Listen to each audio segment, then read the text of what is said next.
আলোচিত content creator Ashraful Alam ওরফে hero আলমের বিরুদ্ধে গ্রেপ্তারি পরোয়ানা জারি করেছে আদালত। বিয়ের আশ্বাসে ধর্ষণ ও শারীরিক নির্যাতনের অভিযোগে দায়ের করা মামলায় এ পরোয়ানা জারি করা হয়। মঙ্গলবার 10 ফেব্রুয়ারি দুপুরে বগুড়ার নারী ও শিশু নির্যাতন দমন ট্রাইব্যুনাল 2 এর বিচারক আনোয়ারুল হক এ আদেশ দেন।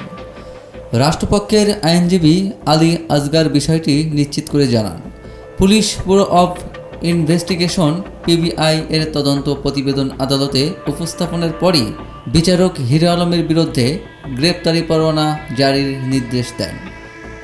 এজাহারে বলা হয়েছে, সাদিয়া রহমান মিথিলাকে নায়িকা বানানোর স্বপ্ন দেখিয়ে আশরাফুল আলম ওরফে হিরো আলম প্রতারণামূলকভাবে বিয়ের প্রলোভন দেখান।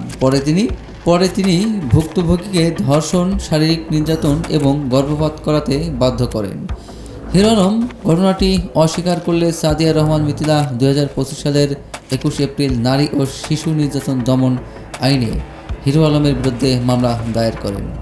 মামলার তদন্তে পিবিআই প্রাথমিকভাবে অভিযোগের সত্যতা পায়। পরবর্তীতে আদালত অভিযোগটি আমলে নিয়ে গ্রেপ্তারি পরোয়ানা জারি করেন। এ ব্যাপারে হিরো আলমের সঙ্গে মোবাইল ফোনে যোগাযোগের চেষ্টা করেও তাকে পাওয়া যায়নি।